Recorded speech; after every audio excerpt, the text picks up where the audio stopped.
Salut Octaï, est-ce que tu peux te présenter en quelques mots, s'il te plaît? Je m'appelle Octaï Gurbuz. Je suis né à Genève en 1971 dans le quartier des Acacias, vers Carouge. Ok. Et du coup, c'est un interview qui va pas mal tourner autour de la musique. Donc on va commencer à ton enfance. Est-ce que tu as des souvenirs de... quelle est, on va dire, ta première claque musicale? Premier truc que tu as entendu qui t'a marqué? Bon, au niveau des claques, les premiers artistes que j'ai bien aimés, c'était Annie Cordy et Dalida. Tu vois, j'avais moins de 10 ans. C'est le cas de beaucoup, mais beaucoup n'osent pas l'avouer. J'ai pas de problème avec ça. Et disons que vers 10 ans, je me suis aperçu que les plus grands du quartier, ça pouvait être mes voisins de palier, arboraient des vestes en jeans avec des patchs de groupe que je comprenais pas trop. Euh, j'ai cru comprendre un peu que c'était du rock dur, etc. Ils avaient Iron Maiden et AC/DC, des trucs comme ça. Et ça m'a beaucoup intéressé et je me suis dit, tiens, j'aimerais bien en savoir plus et surtout leur ressembler, hein. Comme je suis fils unique, c'était certainement une recherche de père dans ses voisins. Et j'ai demandé pour mes 10 ans d'avoir l'album Iron Maiden Killers parce que j'étais fasciné par la pochette. Je ne savais absolument pas quelle était la musique dedans, mais voilà, j'ai dû écouter ça en boucle et trouver ça ok après un moment. T'es passé de Annie Cordier à Iron Maiden. C'était Voilà. quand même pas mal. Ok, donc vers 10 ans, plutôt hard rock. Alors oui, ça avait l'air d'être une valeur sûre et ce qui était un petit peu dans mon quartier. Et comme je ne comprenais pas l'anglais ni que j'avais accès à acheter des disques, j'écoutais les cassettes que j'avais en boucle. Et comme j'habitais pas loin de chez Sounds, j'allais acheter mes petits badges euh, à pied depuis chez moi.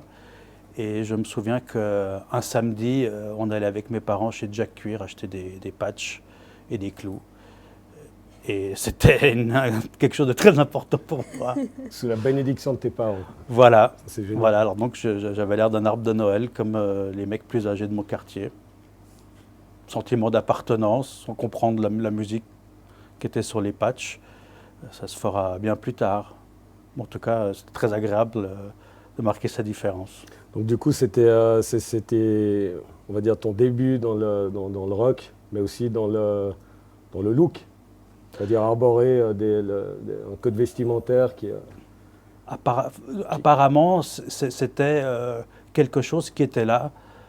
Les codes vestimentaires, en tout cas chez les jeunes, étaient assez marqués. Il y avait aussi une bande de vilains qui s'appelait les Pharaons, qui étaient sur leur vélomoteur et qui faisaient peur aux bourgeois. Eux, ils portaient des casquettes de sudistes qu'ils allaient acheter chez Jack Cuir. Et ils avaient aussi leur look, ils avaient leur queue de lapin ou queue de raton laveur accrochée à leur guidon de maxi puche. Ils avaient aussi développé leur look. Voilà. C'était quoi, des Teddy Boys? C'était du rock'n'roll? C'est difficile à dire. Je crois qu'ils se sont inventés leur propre truc. Euh, comme s'ils avaient l'envie d'être un petit peu des Hells Angels en vélomoteur. Voilà. Mais voilà, ils faisaient peur à personne, à part quelques buralistes qui se faisaient piquer la caisse ou quelques vieilles personnes. Ok, s'il y a des anciens pharaons qui nous écoutent, Téléphonez. manifestez-vous. 3615.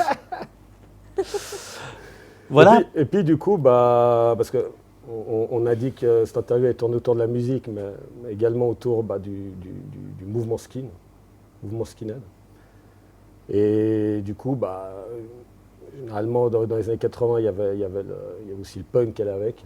Et puis du coup, toi, tu peux peut-être maintenant nous dire comment tu es rentré, comment tu as quitté le milieu du hard rock et d'Iron Maiden pour entrer dans un truc un peu plus...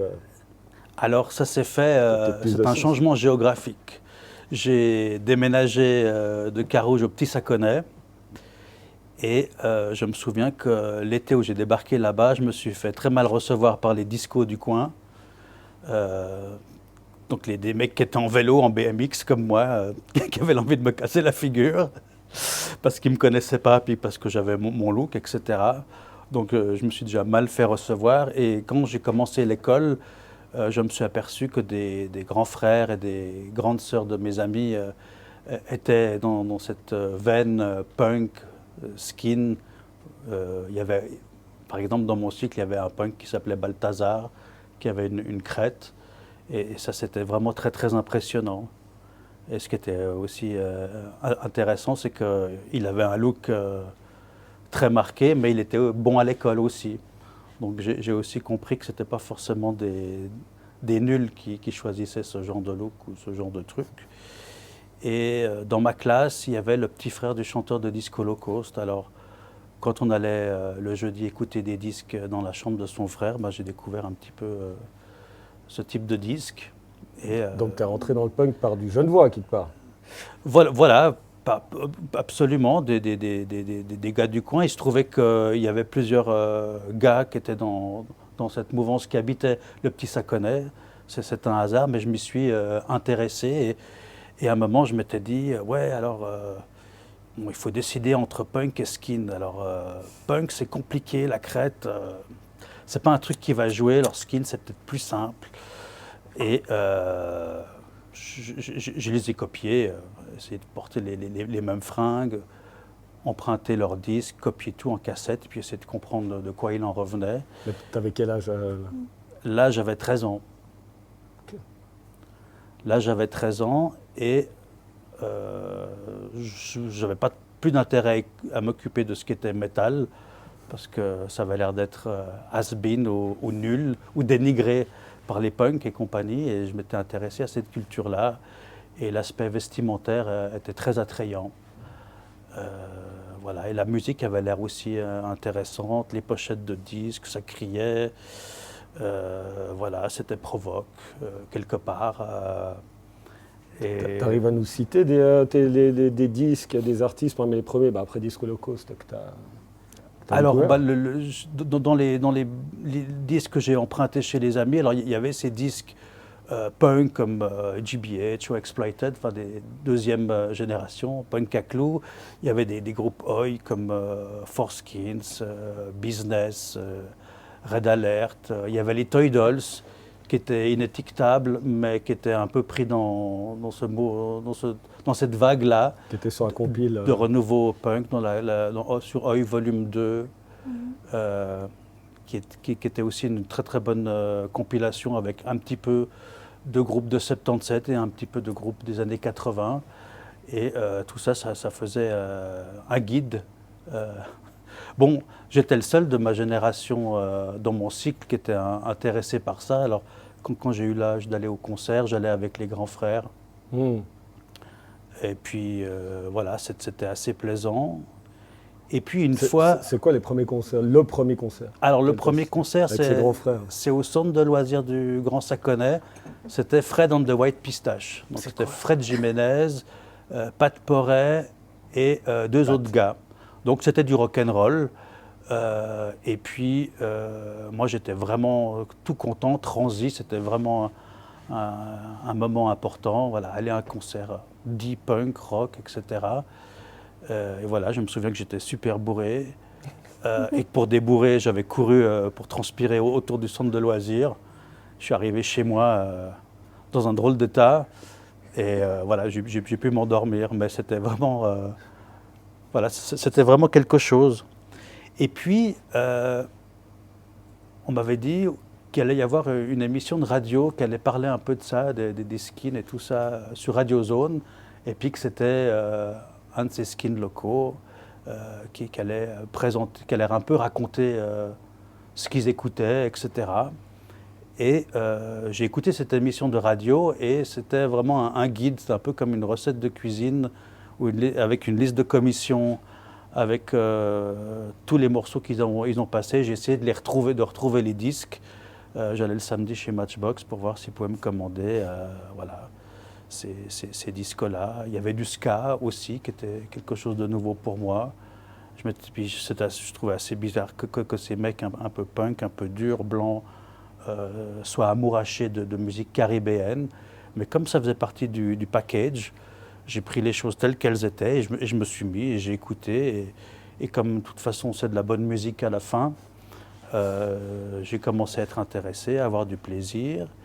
Et ce qui était assez curieux à l'époque, c'est que le seul endroit où on trouvait les compilations, les coffrets Trojan Story, c'était à la Placette. Ah. À la Placette, d'ailleurs, mon Lipéry, je l'ai acheté à la Placette. Il y avait une sélection assez surprenante de disques de reggae, roots, de punk, de ska. On trouvait les Cramps même, donc en début 80 à la C'était cher? Placette.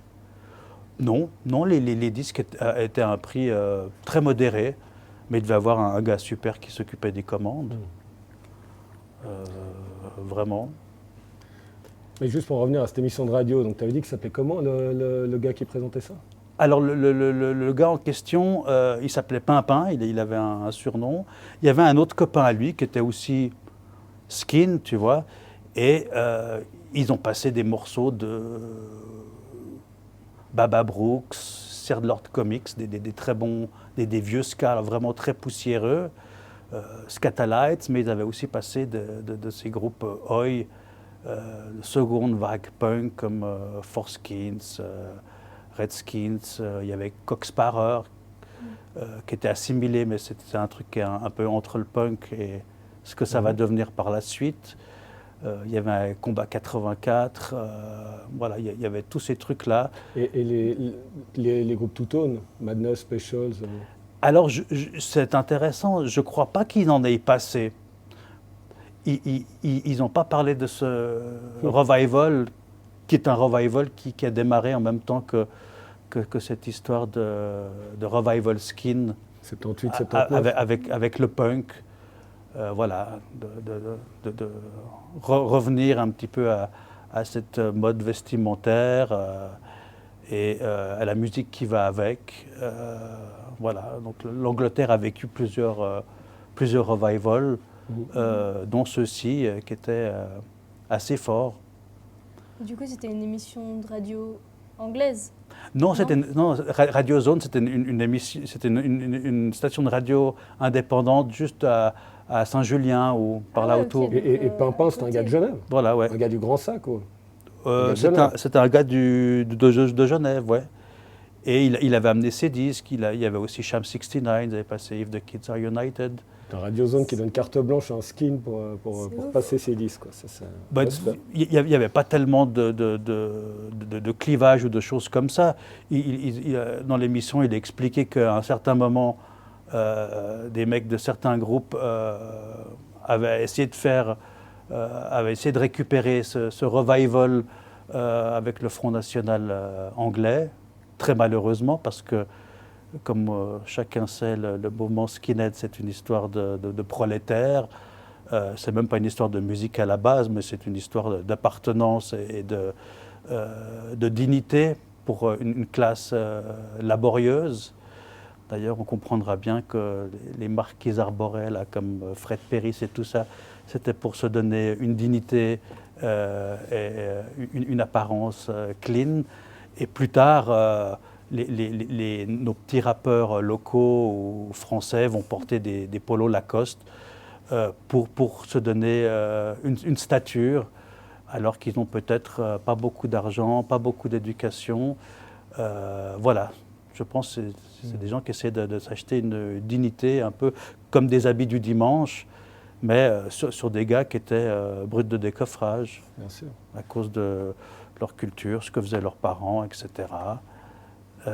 Voilà. Mais du coup, vu que c'est aussi une histoire de fringues et quelque part de politique, mais ça on y viendra après, par rapport aux fringues ici à Genève, il y a moyen de trouver ces marques, là, justement, ces marques anglaises, Fred Perry Alors, absolument pas. Jack Cuir, non. Voilà. Alors, chez Jack Cuir, tu pouvais acheter tes Dr. Martens, tes Santiago, tes Chippewa. Il y avait le surplus américain à côté où tu pouvais t'acheter des pantalons militaires, une Bombers verte, des jeans Levi's, voilà, des choses comme ça. Mais au niveau de ces marques, là, emblématiques que les mods portaient à l'époque et dans le revival, on peut dire que le revival mods en Angleterre, il a eu lieu en mods, two-tone et skin. c'est passé un peu au même moment. Ils allaient aussi un petit peu voir les mêmes concerts. Et pour certains punks et d'autres, c'était important de bien marquer le coup que soit les punks, soit les skins à la base, ce ne sont pas des gens qui sont racistes, etc. Ils faisaient des festivals. Il y avait un festival Rock Against Racism, avec les groupes qui avaient l'habitude de passer là au 100 Club, etc. Donc c'était quelque chose d'assez clair. Disons que ouais, c'est ça, je pense qu'en Angleterre, c'est venu aussi avec un besoin de se démarquer dès lors qu'en face, ça a commencé à, on va dire, à partir un peu en live. Savoir qu'il y a pas mal de ces skins qui sont passés, qui sont politisés, qui sont passés du côté du National Front. Et du coup, ça a marqué un clivage à Genève, ça s'est ressenti aussi, parce que d'après ce que tu disais à la base, quand tu es arrivé vers 84, 83, 84, 85, il y avait tout le monde qui était dans la rue. Il n'y avait pas ce clivage politique. Est-ce qu'il y avait déjà des skins qui avaient, on va dire, retourné hors bombeur? Écoute, je crois que quelques individus s'étaient mis dans la tête que c'était bien de se dire à droite ou d'extrême droite, etc. Mais ça n'a jamais été très sérieux. Genève, c'est une ville très cosmopolite, qui n'a pas de ghetto, de minorité en tout cas. Donc c'était vraiment du folklore, mais tout le monde était un peu dans son folklore, parce que nos parents, ils n'étaient pas mineurs, ils ne travaillaient pas dans une fabrique. C'était plutôt du plaisir et un délire d'adolescent. C'était pas quelque chose de vraiment sociétaire par rapport à ta condition sociale. Ici, les modes ont été importés, c'était pour le plaisir. Et puis en général, les gens ne restaient pas longtemps là-dedans. Bon, ceux qui portaient ça aussi ici, c'était des gens qui étaient plutôt marginaux, marginalisés, alors que là-bas, il y a des moments où c'était plutôt mainstream. Tu allais à l'école, il y a tout le monde qui était sapé avec un pork-pie, ou en punk ou en ski en Angleterre. C'est vrai qu'en Angleterre, c'était plus mainstream, et ici, peut-être plus quelque chose qui vous amenait, je sais pas, des embrouilles. Par exemple, aussi, que tu disais que tu étais le seul skin, ça a dû te... J'étais pas le seul, mais j'étais le seul de mon âge qui s'était intéressé à ça. 13 ans, c'est tôt quand même. Oui, parce que j'ai eu très tôt de l'intérêt pour ces choses musicales et de mouvements de mode. On vivait des mouvements de mode, il y avait les discos, il y avait les new wave, et puis des fausses rivaleries, parce que de toute façon, le mec d'à côté, c'est ton copain ou ta copine. Tout le monde s'amusait à avoir emprunté un look ou une paroisse comme ça, culturelle. Et en plus, on ne comprenait pas l'anglais, donc on ne pouvait ni comprendre si les mecs ils étaient à droite ou pas. C'était une histoire d'ado. Et pour moi, c'était quelque chose de très, très romantique. Et c'était une période très heureuse. Ce qui était assez rigolo, c'est qu'on avait le père d'un copain qui était diplomate, je crois. De temps en temps, il allait à Londres et il faisait des commandes groupées pour ramener des habits de Last Resort. Ouais. Ce magasin à East End, dont il y a un groupe aussi. Et voilà, il ramenait les t-shirts, les Harrington, les Donkeys et ce genre de trucs. Donc le gars était diplomate et il allait au Last Resort pour faire vos emplois. Pour faire plaisir à son fils. Voilà, je ne suis pas sûr qu'il était diplomate, mais en tout cas, il voyageait souvent. Et puis c'était très sympa. Puis voilà. Et puis certains d'entre nous faisaient partie du fan club des Toy Dolls. Alors c'était rigolo, tu commandais ton t-shirt, tes badges, ton poster. Et puis il passait à Genève chaque fois qu'il sortait un nouveau maxi. Sans, ils avaient toujours une pile du nouveau Toy Dolls. C'était très heureux, très, très, très amusant, tout ça. J'ai jamais vu de bagarre.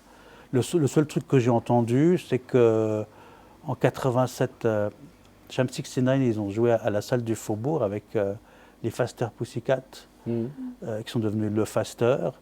Et je me souviens que Ordure, il avait raccompagné à la sortie quelques skins français qui étaient dits fachos et qui étaient venus foutre le bordel, parce que Sham 69, on sait bien que c'est un groupe qui est à gauche, qui n'est pas raciste du tout, et puis qui fait de la musique pour tout le monde, surtout pour les kids. Et que, voilà, Donc c'est le seul moment aussi que j'ai vu ou entendu parler de violence par rapport à ça. Je crois que c'est encore une histoire d'adolescent. Il y a toujours eu des bandes. Il y a eu des bandes qui allaient foutre le bordel dans les balles de campagne à toutes les époques, des bandes de quartier. Bon, à Genève, il y avait des bandes de quartier comme partout. On entendait parler de la bande des Charmilles, la bande de Vieux-Cieux, la bande de Carouge. C'est des mecs avec leurs buggets qui essayaient de délimiter des espaces de territoire. Enfin, il n'y a jamais eu de mort dans tout ça, il n'y a jamais eu de coups de chaîne à vélo. Non, c'est folklorique et romantique. Mais ce qui est intéressant pendant cette période, pour moi, c'est, comme j'ai toujours été très intéressé par des choses nouvelles qui s'adressaient à moi, j'ai absolument fait des tonnes de recherches pour savoir qui, quoi, comment, quel disque, quel machin. Je tannais les mecs dans les magasins de disques, les grands frères, je voulais tout savoir sur tout. Et voilà, donc c'était un plaisir culturel, un plaisir personnel. Voilà. Ok. Bah, avant que tu nous fasses écouter, tu nous présentes ce premier disque que tu as ramené, j'ai quand même une petite question, parce que jusqu'à maintenant, tu as cité quasiment des groupes anglophones, à part évidemment Disco Holocauste et d'autres groupes genevois, mais vous écoutiez, vu que vous étiez, on est quand même voisins de la France et puis culture francophone, vous écoutiez ces groupes français des années 80, les compiles KO en France, ces trucs, Camera Silence, RAS, Comité Insect, Collabo, Kidnap, moi j'en ai jamais Infanterie écouté. Sauvage, J'en ai jamais écouté beaucoup de ces groupes français, puisqu'il y avait sur ces compilations Chaos, ça m'intéressait pas du tout. Les groupes français qui m'ont vraiment touché, c'est Metal Urbain, Varum Joe, parce que c'était très intelligent, ils avaient des super textes. Mais donc avant, c'était plutôt ces groupes de fin septembre, début 80, en tout cas Metal Urbain. Voilà, et puis Varum Joe, le début c'est 81, Ok. par là. Mais cette vague d'après, skin francophone, Moi ça t'a jamais touché, quoi. j'avais déjà quitté tout ça, j'étais déjà passé Ok. à un autre mouvement de mode et une autre musique. Mais je gardais mes disques préférés, puis j'avais vendu le reste. Ok. Donc toi, tu as toujours été plus intéressé par la musique anglophone, qu'elle soit jamaïcaine, anglaise, rock. Absolument. Puis j'ai toujours trouvé que les groupes français étaient faibles musicalement et puis faibles en texte, alors que des groupes français comme Metal Urbain ou Varum Joe, c'était vraiment très très très très bien et sophistiqué et intelligent et provoquant. Ok. Mais tu veux dire quelque chose? Ouais, je me demandais, est-ce que, en tout cas à Genève, tu as vu à un moment donné où il y a le mouvement skin qui a pris une ampleur un peu plus importante que juste 2-3 personnes qui sont tombées dedans au cycle, vu qu'aussi il y a, en Angleterre ça a changé, le mouvement en France, avec tous ces groupes, il a quand même pris une ampleur différente. Est-ce qu'à Genève, il y a eu ce changement où des gens du jour au lendemain se sont intéressés à ça? À partir de 85-86, moi j'étais plutôt dans tout ce qui était hardcore et skate. Okay. Ce que j'ai observé, c'est que c'est vrai qu'en France, il y a eu une récupération par le Front National de ce mouvement skin, mais parce que les gars qui étaient skin là-bas et qui flirtaient avec le Front National, c'était des mecs qui étaient un petit peu perdus. Comme en Angleterre, des gens qui étaient vulnérables, fragiles, et puis qui avaient un besoin d'appartenance. Alors ils se sont dit, bon, on va aller vers les méchants, et puis que les gens qui viennent d'ailleurs, c'est de leur faute, patati patata. Et puis c'était vraiment un doux n'importe quoi. Et ça distorsionnait ce qu'était ce mouvement prolétaire skin, et même ce revival qui n'a jamais été d'extrême droite. C'est principalement un groupe, là, Screwdriver, surtout son leader, qui s'est amouraché des idéaux du Front National anglais, enfin National Front, et puis qui qui a dealé avec eux, qui leur a un peu promis et était l'artisan de faire récupérer ce mouvement skin. Mais la plupart de ces gens qui étaient skin et puis Front National, ce sont des gens qui devaient aussi être peu éduqués et vulnérables. Et voilà. Alors, l'Angleterre a toujours eu des problèmes de ratio pendant et après la colonisation. On a toujours accusé les étrangers là-bas de tous les maux. Pourtant, c'est un des pays qui les a les mieux intégrés. Et en fait, ça allait nulle part, évidemment. Il y avait des violences en Angleterre. Ça ne devait pas plaire non plus au pont du Front National que tout soit manipulé aussi. Hein. C'était de l'opportunisme. Mais ici, il n'y avait pas de parti d'extrême droite, par exemple, à l'époque. Ces trucs-là, c'est venu après. Il y avait déjà quelque chose. Un parti qui était content d'avoir dans son service d'ordre quelques crânes rasés un peu. Je crois. Ça y est pas. Je crois pas que c'est d'être une légende urbaine. Bon, c'est pas que j'ai vraiment entendu ça. Je me suis dit peut-être c'était ici comme ailleurs. Non. Puis en plus, on vit tellement dans le confort ici que y a très, surtout à l'époque, il y avait très peu de disparité entre les couches sociales. Et ça se voyait même au niveau vestimentaire. On pouvait tous avoir un petit peu les mêmes fringues. Et c'est ce qu'a toujours essayé de faire la Suisse. Et quand je disais qu'il n'y avait pas de ghetto, quand je parle de ghetto de quartier, il n'y a pas de Chinatown ou de Little Italy en Angleterre.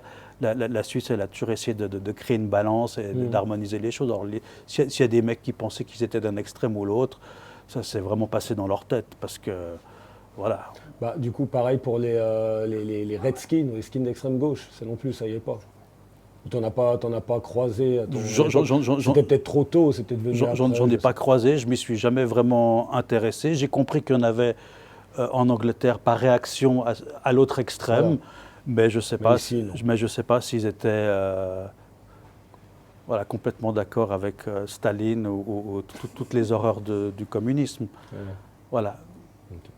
Et juste pour revenir à Screwdriver, c'est-à-dire qu'ici vous avez suivi l'évolution de ce groupe parce qu'ils ont commencé en étant un groupe plutôt apolitique avant de virer quelques années après comme groupe d'extrême droite. Ce qui s'est passé, c'est que il y a ce premier disque qui n'est pas du tout teinté politiquement, même s'il dit qu'il est antisocial et puis il n'est pas content de ce que fait le gouvernement et il faut que ça change, etc.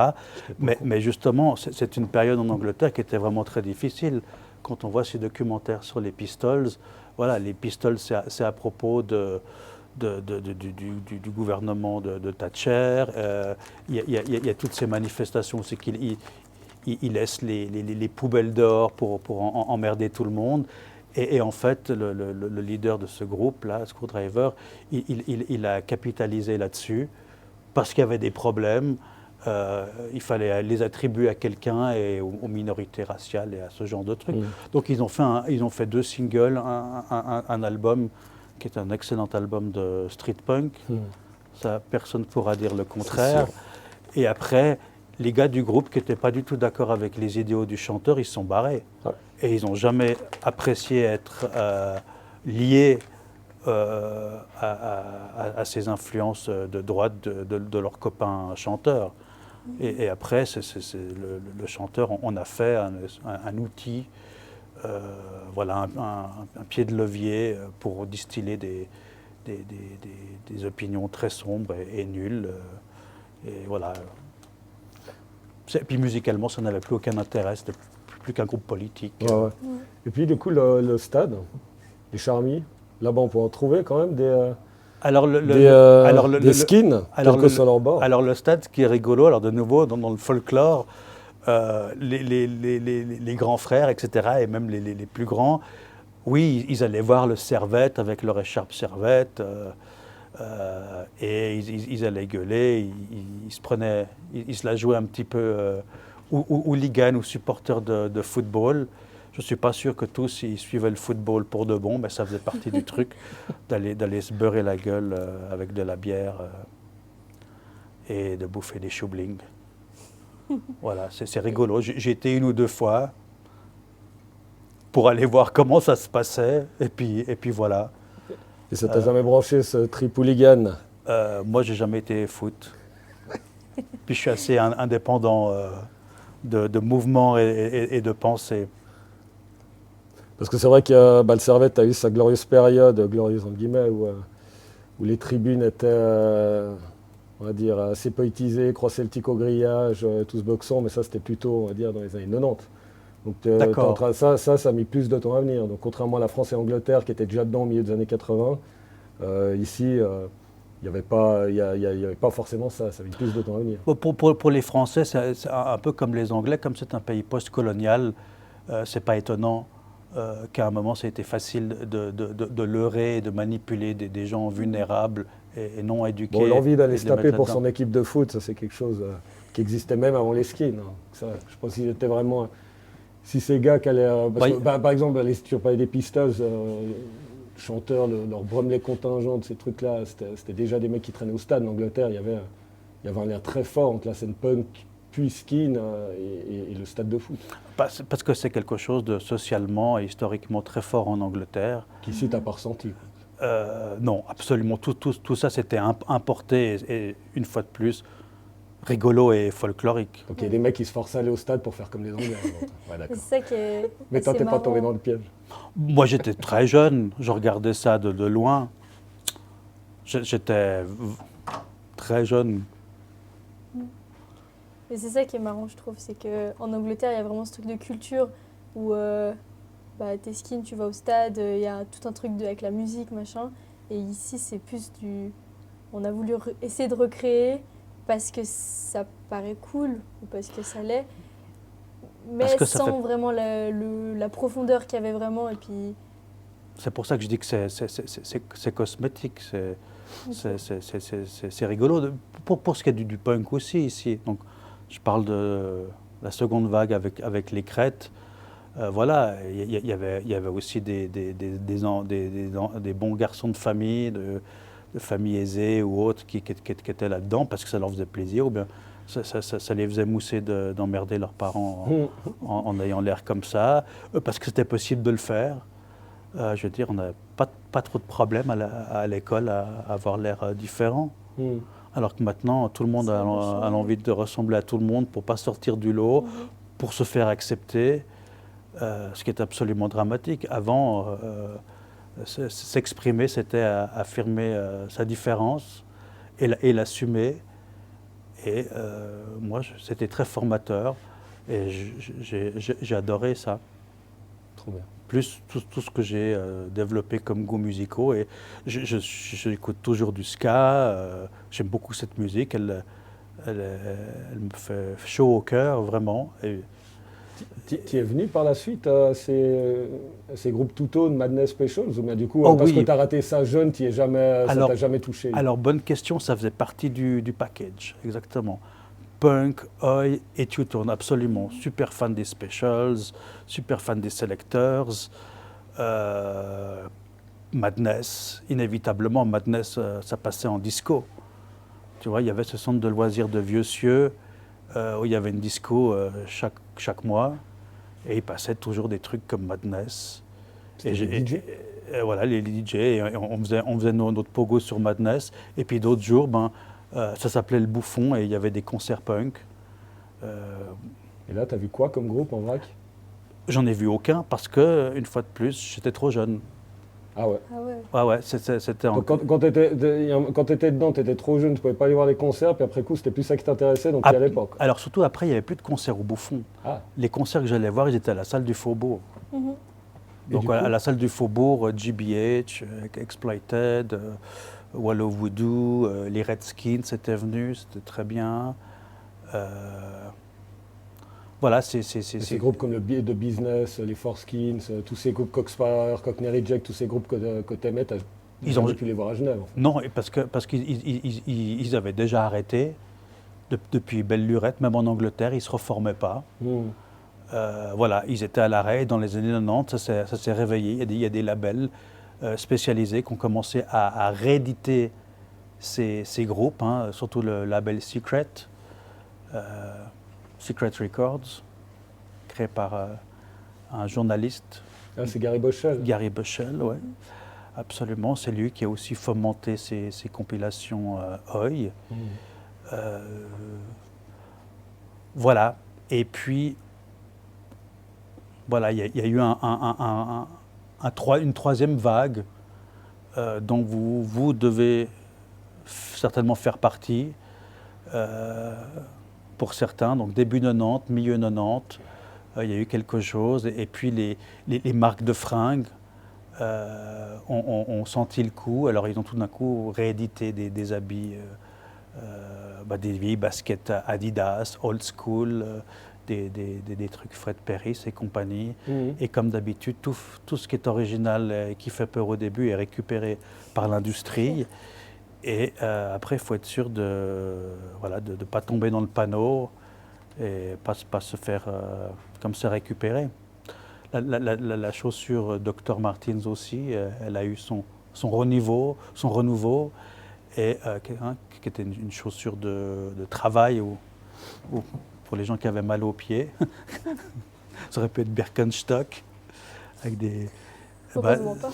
Ça c'est aussi une marque qui a survécu à cause du succès commercial, et puis dont les modèles ont même été développés par des créateurs, des stylistes, des créateurs de mode, et tant mieux, parce que sinon il est bien possible qu'elle n'ait plus existé.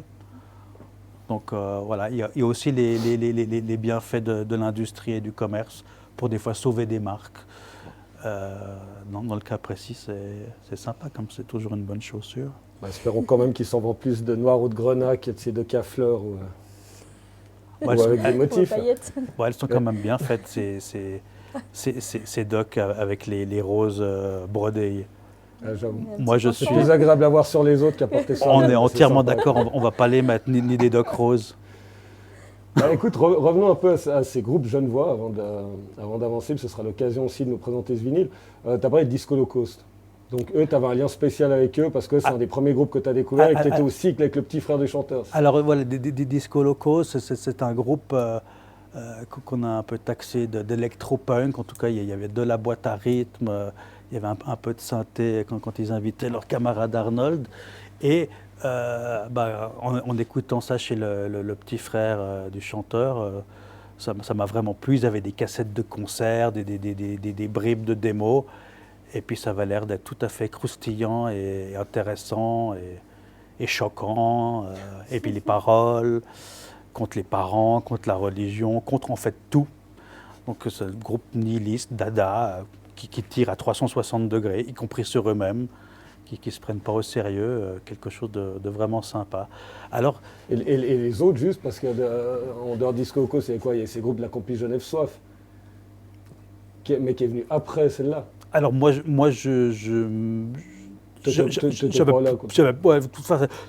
à fait. Ces groupes comme Vitriol, Sida, je ne les ai pas vus non plus. Okay. Je ne les ai pas vus. Je savais qu'ils existaient. Et puis c'est arrivé... Ils étaient vers 81, 82, mais là aussi, je n'allais pas les voir parce que j'étais encore juste trop jeune. Sinon, j'aurais été. Ils jouaient dans les centres de loisirs. Par contre, je collectionnais les affiches. Voilà, j'ai des affiches en photocopie. D'ailleurs, ça me fait penser à un truc. Le premier concert Oi que j'ai vu, c'est un groupe italien qui s'appelait Nabat. Ah ouais, putain. Alors eux, quelle année, juste? Ils avaient joué peut-être vers 83, 84, ils avaient joué à la Traverse au Paquis. J'avais trouvé un 45 tours 4 titres chez Sounds, et puis parce que c'était skin, machin, alors, je l'achète, on verra bien. Ça ne m'a jamais frappé dans l'oreille, vraiment, mais comme les mecs allaient jouer, alors j'allais voir un groupe comme ça, etc. Ça s'est passé comment le concert? Ça s'est très bien passé, j'ai pas tellement de souvenirs. Je savais que je devais rentrer vers 10h. Les mecs avaient commencé à jouer tard, donc je crois que j'ai vu 30 minutes du concert. Et ils sont repassés quelques temps après. Et là, on m'a raconté qu'il y avait une bagarre avec des Suisses allemands. Avec des Suisses allemands? Voilà. Et puis le concert avait été organisé par une nana qui travaillait au centre de loisirs, et puis qui était sortie avec le chanteur du groupe. Enfin bon.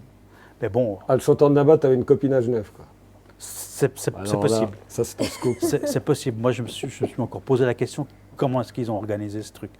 En tout cas, c'était un non-événement. Il y avait une photocopie, il y avait 20 mecs. Et puis au niveau je du crois. public, c'était quoi? Je ne me souviens pas. Moi, j'étais dans un coin.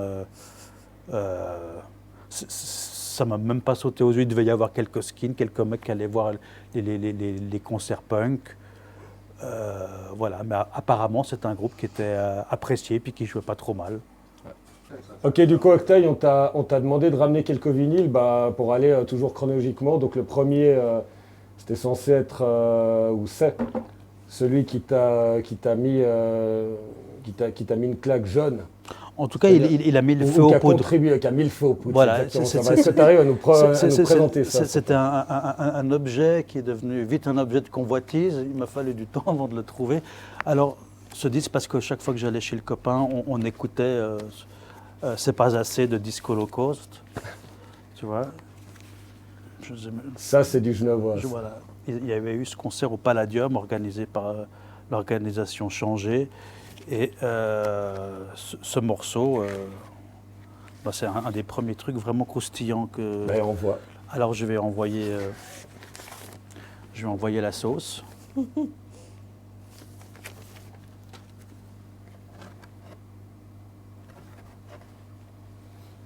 Alors voilà. Boum. Ça se rejoint.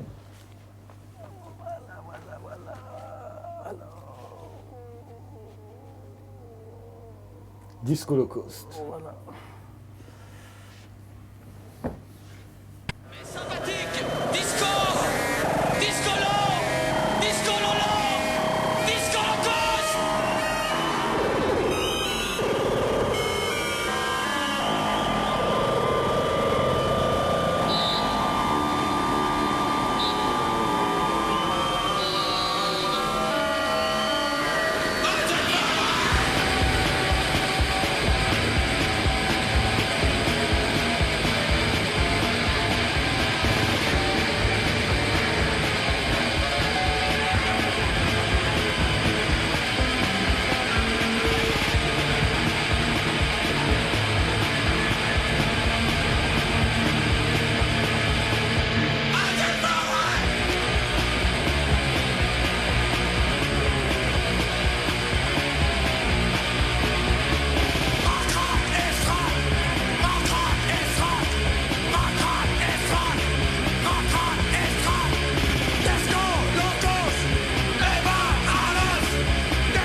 Et du coup, pour la suite, on a écouté cette compile, donc Palladium Disco Low Cost. C'est pas assez, ce groupe live. de Genève, c'est pas assez. D'autres groupes de Genève dont tu voudrais parler avant d'attaquer Les hostilités. Pardon. d'attaquer les hostilités, avant d'attaquer des classiques un peu plus. Par rapport à ce qui est punk, il n'y a rien qui me saute vraiment à l'esprit. Ni d'autres groupes qui seraient venus jouer à Genève.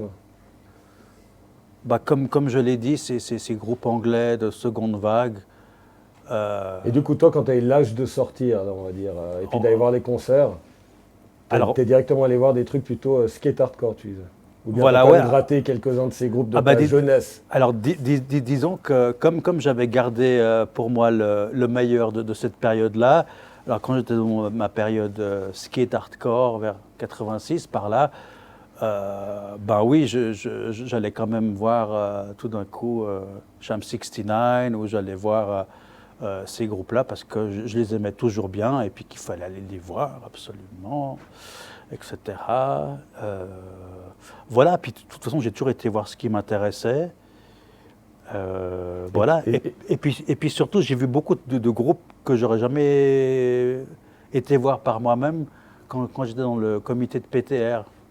En 87, T'as vu Nirvana à l'usine? Voilà, oui, on avait fait. PTR avait fait Nirvana. Et oui, j'étais là et je n'ai pas de grands souvenirs. La première partie était mieux. Eh merde. Voilà. C'est un peu comme si tu vois les Beatles avant qu'ils deviennent les Beatles. C'est ça. Voilà. Ah ouais. Alors évidemment, comme toujours, ceux qui disent qu'ils y étaient, c'est pas sûr. C'est pas sûr qu'ils y étaient, mais tout le monde y Et était. si ceux qui y étaient se souviennent pas qui y avait, du coup on ne pourra jamais trier les vrais défauts. Quoi. Surtout qu'apparemment, il n'y avait vraiment personne parce qu'ils n'étaient pas connus du tout. Puis je crois que ça tombait un drôle de jour. Ouais. Ça devait être peut-être un dimanche ou un truc comme ça. En tout cas, pour moi, c'était un non-événement, mais c'était très bien que PTR, grâce à Alain Jean Méret, organise ces groupes de la vague Sub Jean Pop. Méret, c'est le gars de Sound. Voilà, oui, tout à fait, ouais. Tant mieux qu'il ait fait venir ces groupes qu'on a vus, Jesus Lizard, Soundgarden, etc. Donc c'était bien. Alors dans le lot, il y avait Nirvana qui venait de sortir cet album Bleach, que très peu connaissaient. Donc c'était vraiment une nouveauté. Okay. Voilà. Et juste, là on va faire une petite parenthèse avant de revenir sur Métal Urbain.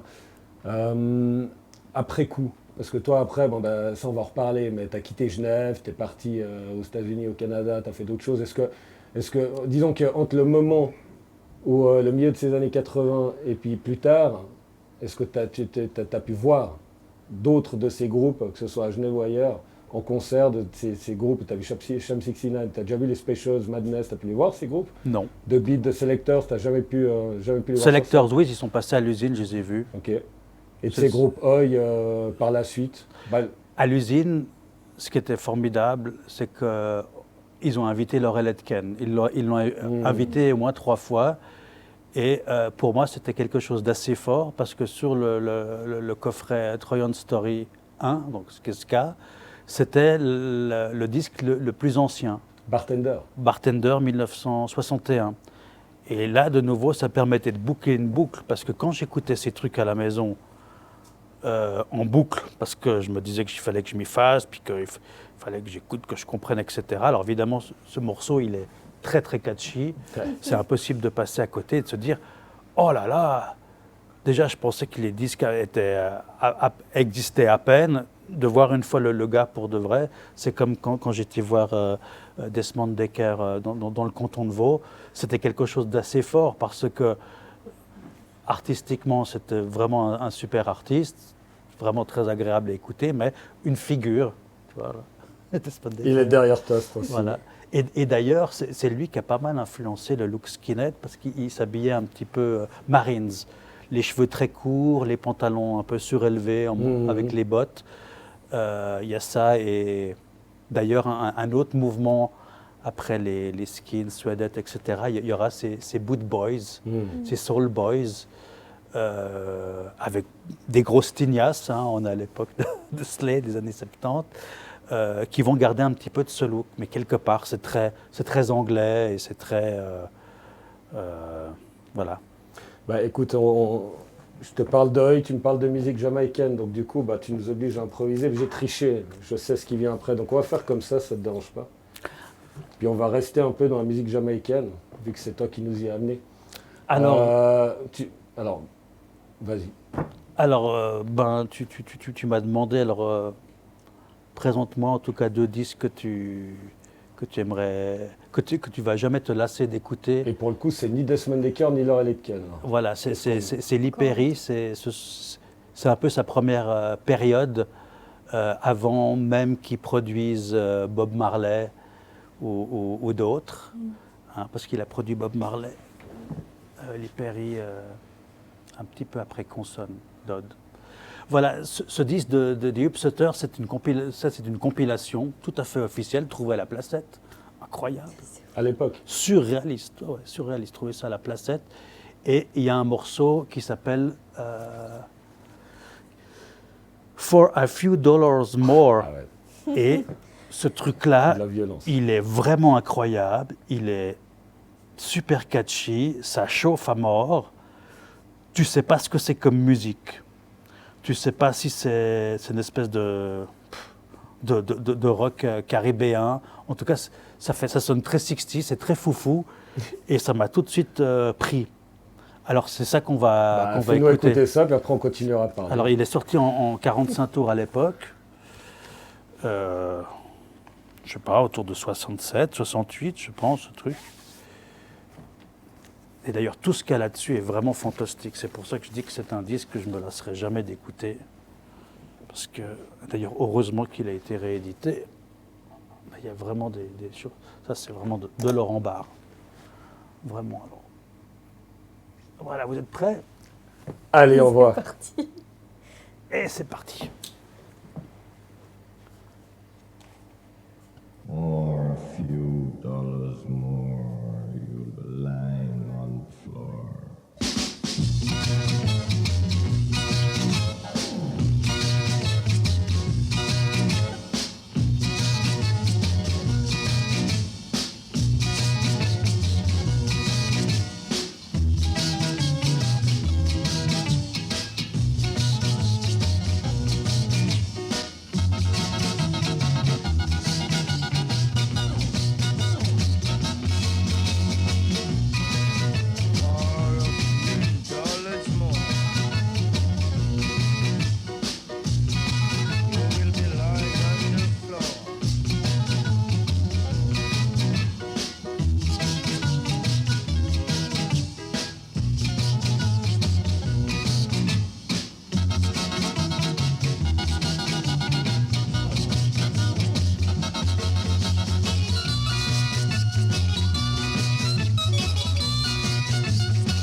Bah du coup, pendant que je range ton disque, toi tu vas pouvoir nous parler de Lee Scratch Perry, là. C'est quoi, la première fois que tu le voyais en concert?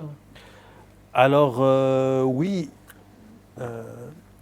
des gens de Genève ont organisé ce concert de Lee Perry à la fin des années 90, si je me souviens bien.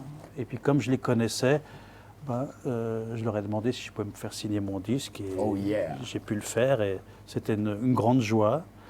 Il avait aussi signé mon disque de Bob Marley, African Herbsman. Il avait le droit. Et il m'a dit, ouais, c'est un bon disque ça. Merci. Et du coup, tu as pu le voir en concert. Voilà, le concert était complètement bordélique. Comme C'est- les c'est- Scratch. C'était Son c'était- image. c'était pas du tout les upsetters et tout ça. C'était lui en train de déconner grave. Il a évidemment pas fait les morceaux d'accompli. Il était habillé comme un arbre de Noël, chacun sait.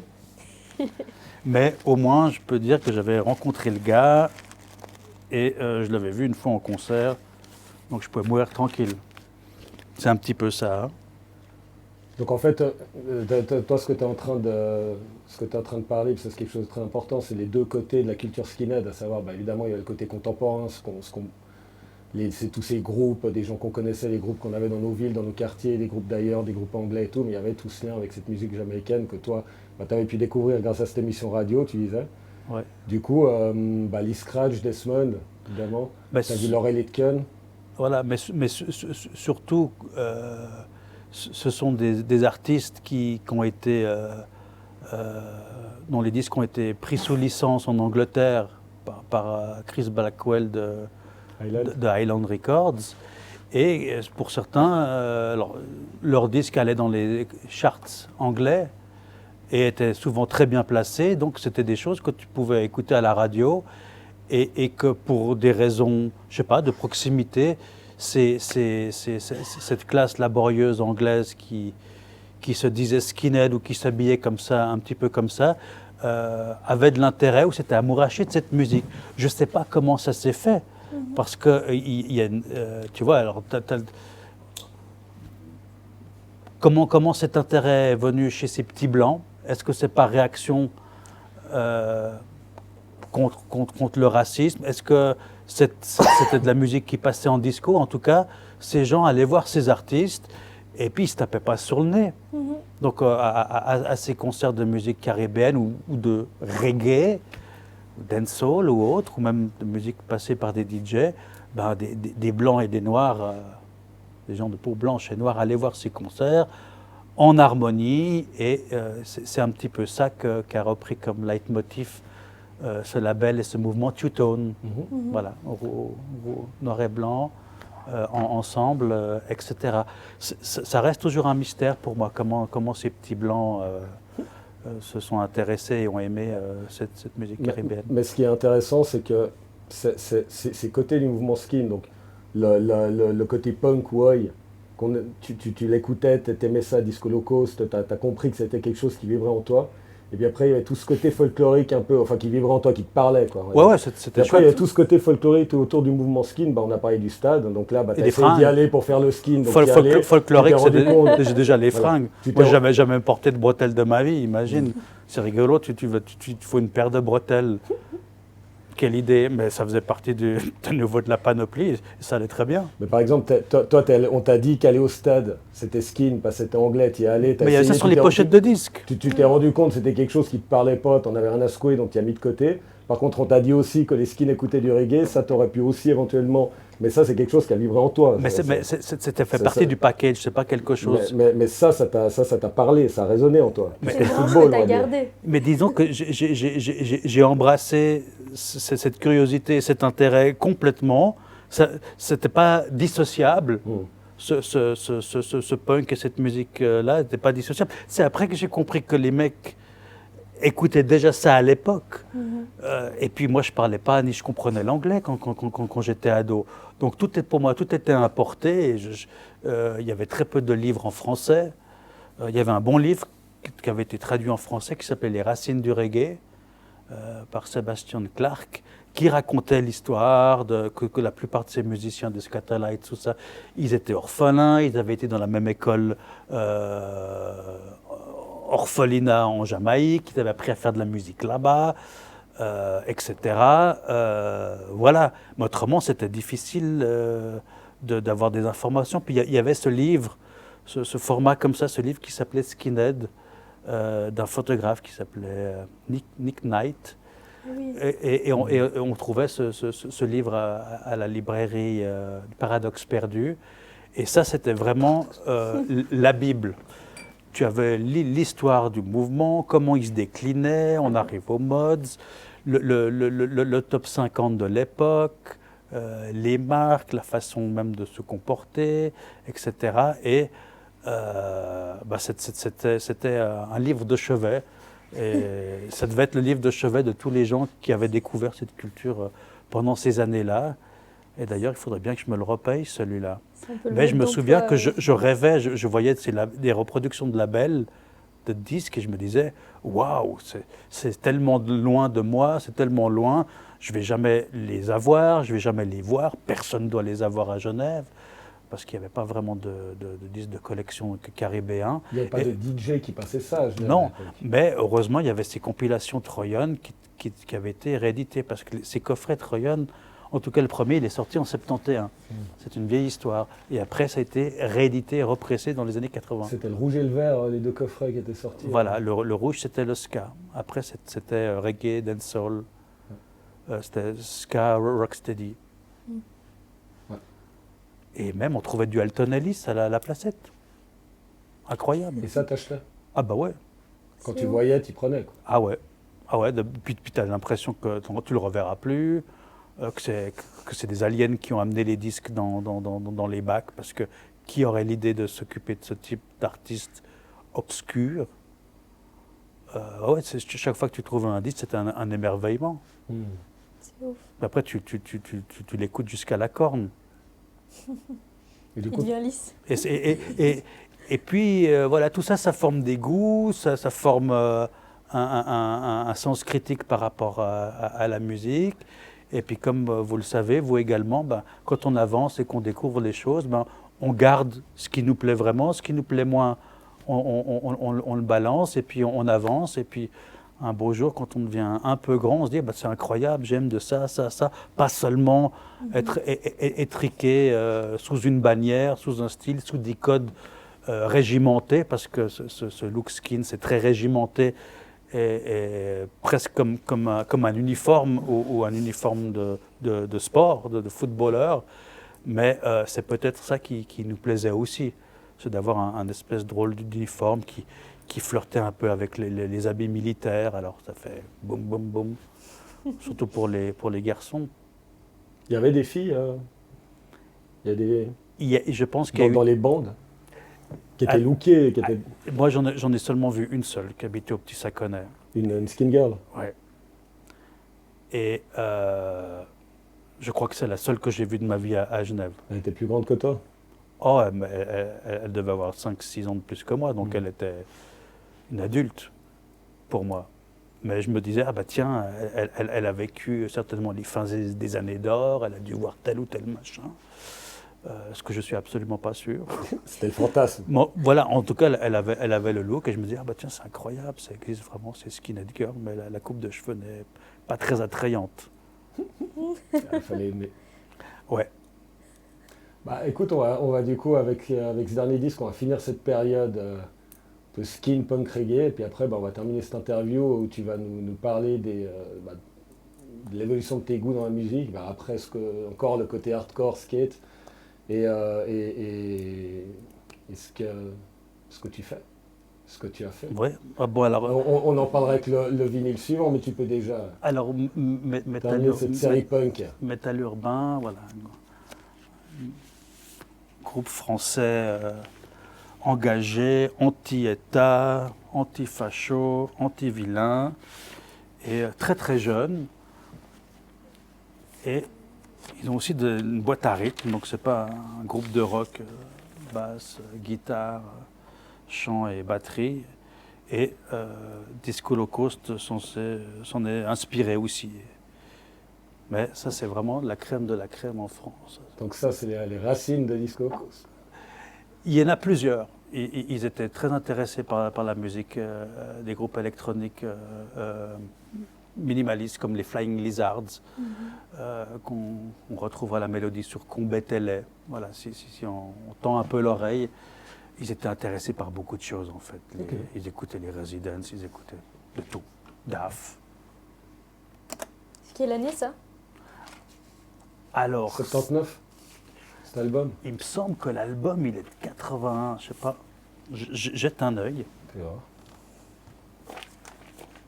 Crève salope. C'est marqué là-dessus, je pense. Vas-y, fais le tour en 1. Non, pas de date. Peut-être 79, 80, non, il n'y a rien. En fait, Mystère. c'est une compilation dans le sens où ils avaient sorti quelques singles et puis ils ont rajouté des morceaux. Et puis c'est pas le même chanteur qui chante tout, mais le morceau que je vais mettre, il s'appelle Numéro 0.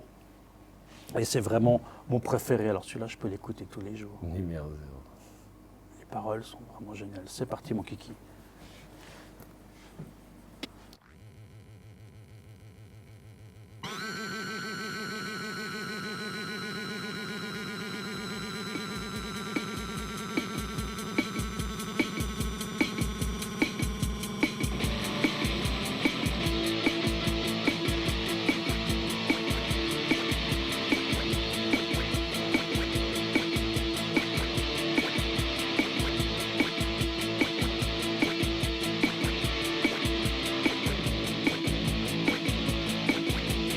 Moi seul et unique, sans copie et sans réplique, je ne me reproduis pas. Je suis indivisible, je n'appartiens à personne. L'univers est pour moi.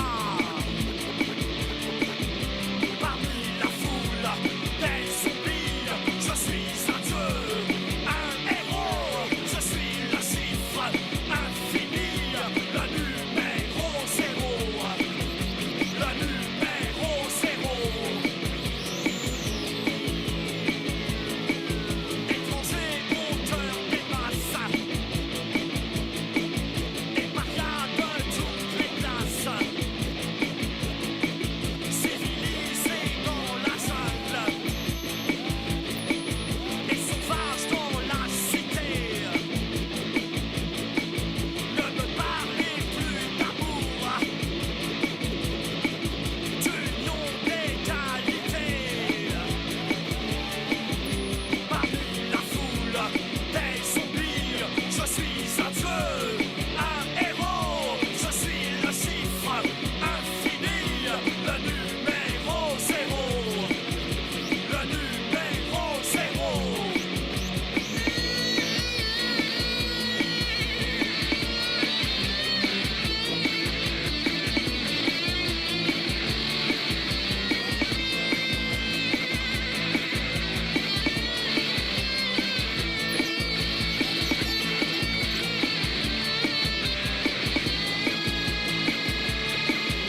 Parmi la foule des zombies, je suis un dieu, un héros. Je suis le chiffre infini, le numéro 0. Le numéro 0. Je suis l'éternel martyr, le plus grand nombre premier. L'héritier millésimé, le dénouement fatidique,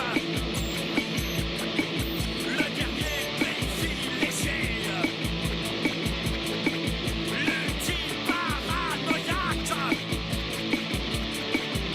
Parmi la foule des zombies, je suis un dieu, un héros. Je suis le chiffre infini, le numéro 0. Le numéro 0. Le numéro 0. Le numéro 0. Le numéro 0. Alors du coup, maintenant, Octaï, on va embrayer sur ce qui t'a fait vibrer par la suite. C'est-à-dire, Oui, alors après avoir voyagé dans plusieurs styles musicaux et avoir gardé toujours le meilleur pour moi, je me suis intéressé, ou on m'a fait m'intéresser aux 60s, aux années 60, plutôt anglo-saxonne, pas les yéyés français. toujours pas de français. Et ces groupes qu'on a appelés garage, évidemment ça ne s'appelait pas garage à l'époque, les gars, ils avaient un beat band, ils avaient un rock band, Garage parce qu'ils répétaient dans le garage des parents ou dans le salon des parents. Alors j'ai commencé à m'intéresser à ce qui pouvait sembler être un petit peu le punk avant le punk. Comment t'es rentré dedans, à Genève? Ah bah parce que dans les magasins de disques où j'allais, c'était des disques qui étaient là. Et comme j'étais assez curieux, je demandais aussi un petit peu qu'est-ce que c'était ci, ça. Et on m'a dit, bah, tiens, tu devrais essayer ça. Et puis voilà, j'ai découvert quelques compilations. J'avais raconté que j'avais découvert cette musique un petit peu par accident quand j'avais découvert la discothèque municipale de Vieux-Cieux. Donc quand la ville de Genève avait décidé de créer une discothèque comme une librairie, on pouvait emprunter des disques pour 1 franc. Et moi je cherchais tout ce qui était marqué punk, mais en fait c'était marqué garage punk, mais j'ai pris quand même, je ne savais pas de quoi il s'agissait. Et quand je suis rentré à la maison, c'est quoi cette merde? C'est quoi ce truc? C'est pas du punk. C'est quoi ce truc? Et comme tout ce que je ne comprenais pas ou tout ce qui était nouveau pour moi, je faisais une copie en cassette. On ne sait jamais. C'est peut-être précieux, peut-être comprendre après. Et puis j'ai écouté cette cassette en boucle. Il y a 2-3 morceaux qu'on pouvait commencer à taper du pied. J'ai oublié tout ça et un beau jour, c'est revenu. Et j'ai retrouvé la compilation que j'avais prise par accident à la discothèque en me disant « Waouh, d'où Jésus ?» J'étais déjà tombé là-dessus avant et il se trouve que maintenant, c'est vraiment mon truc. Et puis voilà, et puis ces groupes punk ou revival rockabilly comme les Cramps et autres, qui étaient un peu des ménestrels de cette musique des années 50, 60, qui reprenaient ces morceaux de ces groupes obscurs, m'intéressaient. Et voilà, et surtout après un concert à la salle du Faubourg, il y avait les See Forgiven et Unclaimed, Lee Joseph, qui étaient venus jouer en 87. Le lendemain, c'était plus pareil. J'avais vraiment l'envie de rentrer là-dedans. J'avais acheté ma première compilation le soir même avec un t-shirt du groupe, etc. Donc j'ai acheté Garage Punk Unknown, volume 1. Et puis j'ai commencé à m'intéresser à ça. Et puis de nouveau, chaque nouvelle période musicale, il y avait les fringues qui allaient avec. Alors j'ai changé de panoplie. Je suis rentré dans la panoplie 60s avec un col roulé noir, des chaussures pointues noires. Voilà. Et tu avais des potes, il y avait d'autres personnes qui étaient dans le délire, tu traînais avec... Il y avait des gens qui avaient... Il y avait quelques groupes comme les Maniacs et les Needles qui jouaient un peu de musique 60s et puis quelques reprises de morceaux emblématiques comme Gloria ou comme Louie Louie, etc. Mais il n'y avait pas de groupe sérieux, régimenté de revival 60s. Du coup, tu allais les chercher ailleurs. Alors du coup, il n'y en avait pas. Mais par contre, quand des groupes qui arboraient ce style ou qui jouaient ce type de musique venaient à Genève, je me frottais les mains parce que c'était le nouveau style qui m'intéressait. D'ailleurs, très peu de temps après ce concert des See Forgiven, il y a eu les Flaming Groovies reformés qui ont joué à la salle du Faubourg. Ça aussi, ça avait compté dans tout ça, mais autrement les groupes de revival comme les Faux Tones, Liars, c'est les premiers groupes qui m'ont vraiment flashé. Et comme pour le punk, non, ouais, c'est les premiers groupes qui m'ont vraiment flashé. Et après, j'allais essayer de retrouver quel morceau ils avaient repris de quel groupe, et puis peut-être une fois, si les étoiles me l'accordent, voir tourner le 45 tours. Et quelques 35 ans, plus 40 ans après, ben, j'ai possédé beaucoup de ces 45 tours originaux que j'ai dû vendre pour payer les factures quand j'habitais au Canada. Et après, je me suis intéressé à retrouver les artistes de ces groupes obscurs pour faire des interviews, pour éventuellement rééditer leurs disques. Et voilà, je me suis dit... Et tu l'as fait. Voilà, j'ai créé un label de réédition de ces groupes dits garage punk, à cause du fuzz qui est dur, et puis les paroles, bah, c'est toujours la même chose, le rock'n'roll, hein, c'est la fille qui t'a quitté, la fille qui te trompe, la fille du quartier qui tourne autour des mecs, comme d'habitude, c'est de leur faute. comme toute musique populaire, c'était toujours ça. Mais j'aimais beaucoup les fringues, les chemises avec les motifs paisley, ça me plaisait bien. Et il y avait quelques personnes qui étaient un peu dans ce trend, mais de toute façon, moi, je n'ai rien eu à foutre de ce que font les autres. J'étais dans mon truc et voilà, je me suis intéressé et jusqu'au point de m'enrichir des contacts avec les artistes eux-mêmes. Et j'avais plus besoin d'avoir les disques parce que dans ma quête de comprendre ou de vérité ou d'absolu, hein, comme toujours, obtenir, et voilà. Et je continue à rééditer, j'essaie de faire un disque une fois tous les 2 ans. Et là, cette année, enfin, l'année dernière, j'ai réussi à sortir le premier enregistrement professionnel d'Alice Cooper quand il avait un groupe à l'école secondaire. C'était en 65, ils avaient 17, 18 ans. Et c'était la première fois qu'ils allaient dans un studio. Incroyable. Et Ouais, c'est toute la session. Donc c'est toutes les prises de la phase A du 45 tours, toutes les prises de la phase B, il y a des phases complètes, il y a des morceaux complets, des morceaux coupés, il y a le band track, et il y a même la première version de ce qui va être le hit de leur deuxième 45 tours, mais tout ça est resté local, Ok. vraiment obscur. Ben, Alors, vas-y. alors voilà. Alors là, on va pouvoir écouter Don't Blow Your Mind, la version de 65. Ça, je conseille.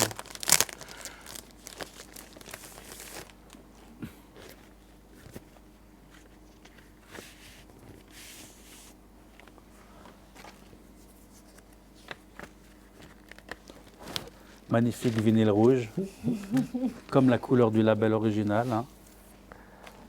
On fait dans le ton sur ton. En plus, ça sonne drôlement bien. Voilà, alors, Don't Blow Your Mind. C'est le futur Alice Cooper. On est en 65. C'est parti, mon kiki.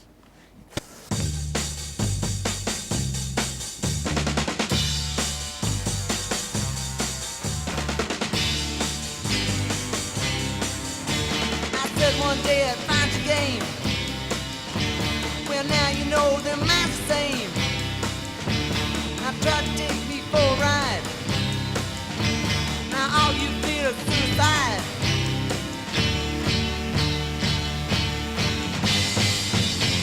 We're two of a kind.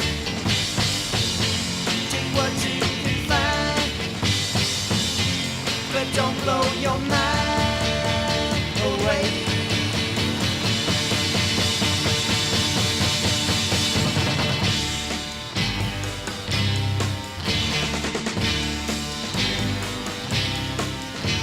You drove me to another life, of work, pain, and sacrifice.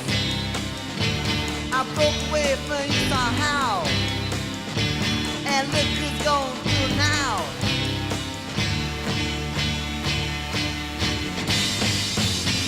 We're two of a kind.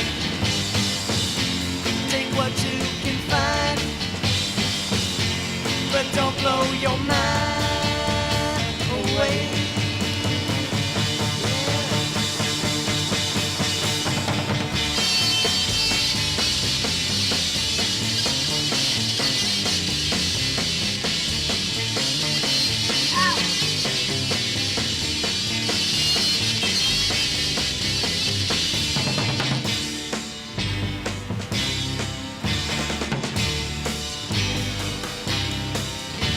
So now you know the reason why I'm laughing here right while you cry. 'Cause you don't mean a thing no more. And I just like I was before.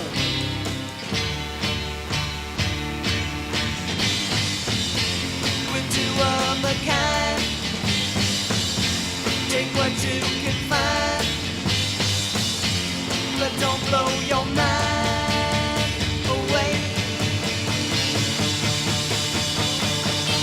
Baby, don't blow your mind away, baby. Michael.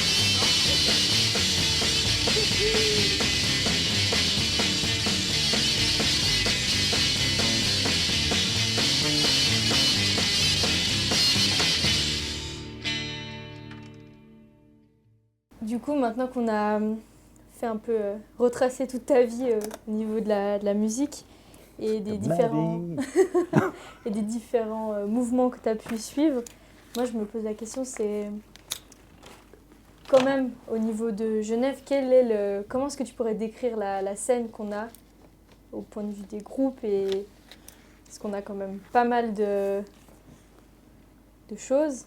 Tu veux dire maintenant? En général, depuis... Il y a eu quand même pas mal de...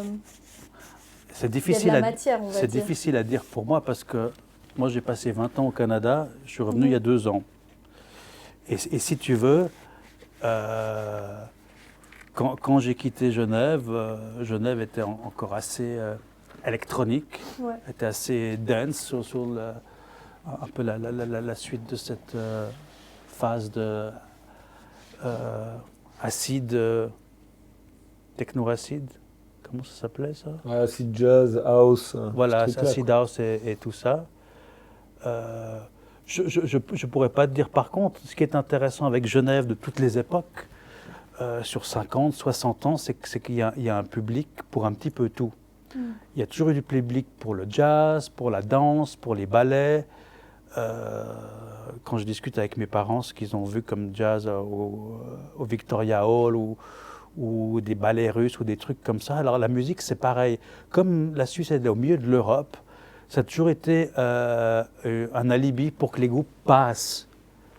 Et c'est pour ça qu'il y a eu toujours autant de variétés, de types de groupes, et même qui passaient leur début. Par exemple, U2, ils ont joué avec un groupe local, Technicolor, en 1980 lors de leur première tournée. Mais voilà, parce que c'était en Europe. Ouais.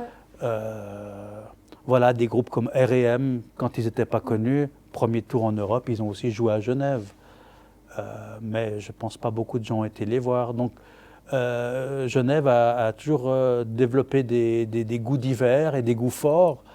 Et et le public a toujours été très bon. C'est pour ça que les groupes voulaient absolument revenir. Et même les artistes, des fois, passaient un petit bout de temps ici. Et c'est pour ça que chaque fois que les Toy Dolls sortaient un disque, boum, bah, ils jouaient à la salle du Faubourg. Continue à venir.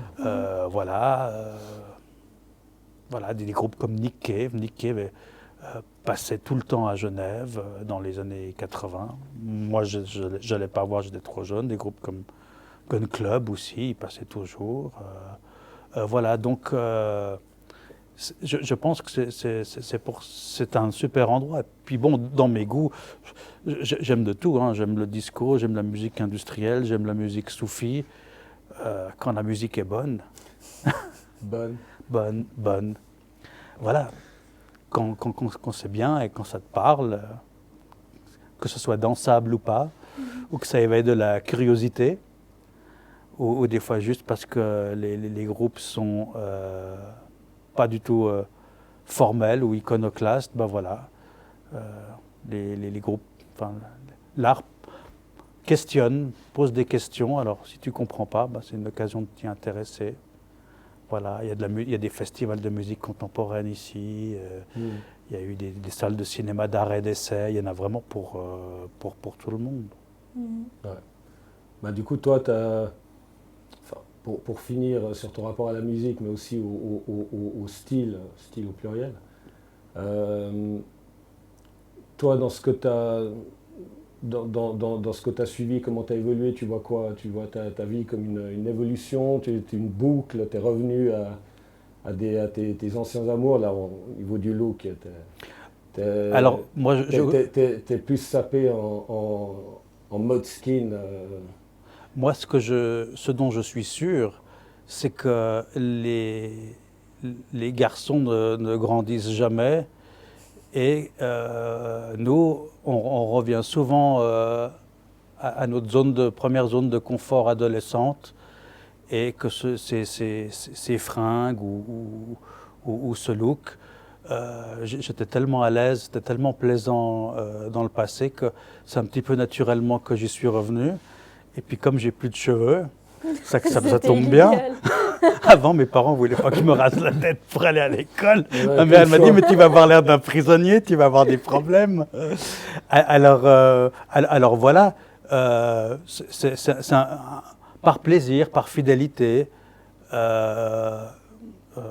Voilà, c'est plaisant. Et puis, de toute façon, j'aime beaucoup de musique des années 60. Alors, voilà, puis j'aime toujours ce ska, etc. Et c'est un look où je suis bien. Mais je ne suis pas habillé la même chose tous les jours. Mais effectivement, moi, je pense que si j'avais été hardos, hard rockeux dans mon adolescence plus longtemps, il n'est pas impossible que j'y revienne parce que c'est là où c'est un moment qui était formateur, c'est un moment de plaisir, c'est un moment où j'ai trouvé mes marques, mon identité, etc. S'affirmer, c'est très important quand on est ado, hein, on passe tous par là. Alors voilà, je crois que c'est pour ça que depuis quelques années, je me suis recommandé des fringues en Angleterre. Et voilà. Bah, c'est parfait. Et du coup, là, je te demande à la volée, si tu dois retenir un artiste ou un groupe de tous boxon musical qui a animé ta vie depuis le début, tu dirais qui? Maintenant, à tout de suite. Mais pour le punk, N'importe. S'il n'y en a qu'un. écoute, en tout cas, un disque punk qui est dans mon top 5 et que je peux écouter, Punk ou que pas je punk? recommande. Ça peut être Annie Cordy. J'ai un amour infini pour le premier album des Buzzcocks.